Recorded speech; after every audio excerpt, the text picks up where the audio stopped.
Mar-a-Lago, where investigators recovered 26 boxes of archival material, including top secret files and classified intelligence, is a notoriously unsecure place to keep national secrets.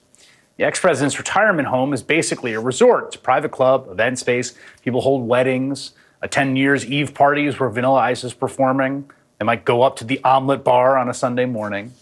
It was plagued throughout the Trump presidency with security breaches. For example, back in 2019, 2 different women from China were arrested in 2 separate instances and charged with trespassing at Mar-a-Lago.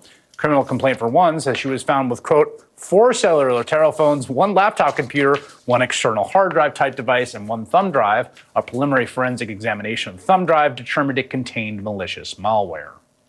Today, as we find out new details from the FBI about the stash of closely guarded secrets Trump had squirreled away at Mar-a-Lago, there's brand new reporting from the Pittsburgh Post-Gazette about another apparent huge security breach there.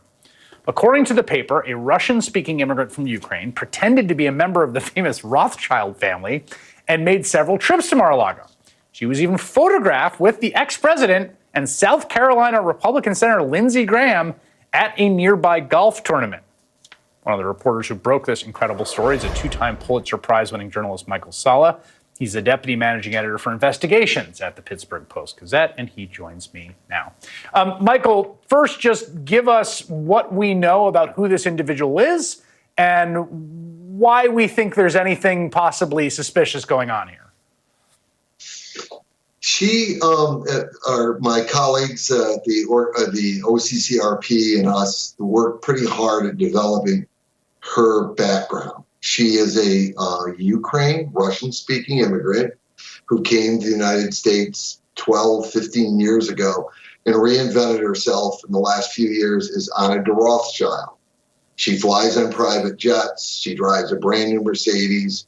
She started by working her way through with major developers in South Florida, trying to get financing for various ventures for which she wasn't really even a part of, and found herself getting invited to Mar-a-Lago. And that started the beginning. And she was there last year for several trips. And for at least a year, everybody thought that she was indeed a member of the Rothschild family.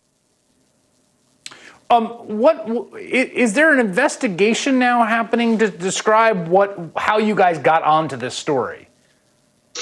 There is an inquiry by the FBI and Canadian law enforcement into how she got in, but also her background. She formed a charity which was found to be rife with fraud.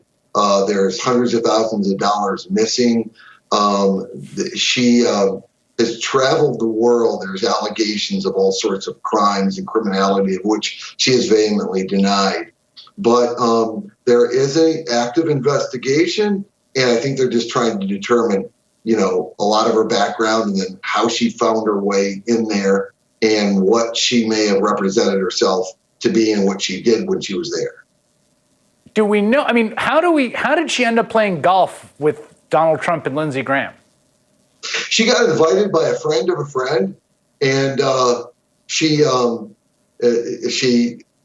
was a tournament that weekend. It was called the Trump Graham Classic, and it was a fundraiser to basically kick off the midterms. They raised around $1 million, and she was invited to golf. She was able to meet the president, pose with him. She went back to Mar-a-Lago in and out. She was driving a brand new Mercedes-Benz SUV, and she at least 5 to 6 trips in and out of Mar-a-Lago with really nobody checking her ID, nobody really finding out, who really is she? All the guests in there thought she was a Rothschild. They thought that she was a member of this, in very famous banking dynasty family from Europe. And she pretty much had everybody captivated. Yeah, you have multiple quotes from folks at Mar-a-Lago who say, yeah, we thought she was a Rothschild, and we were kind of a little starstruck and thought she was, from this very fancy family. Where is she now? She is believed to be in the Miami area. The last thing she said to us is she was meeting with the FBI. Multiple people have already been interviewed. It's an ongoing case, and there's a criminal investigation in Canada as well. A lot of it's in her financial dealings. in which she's represented herself to be.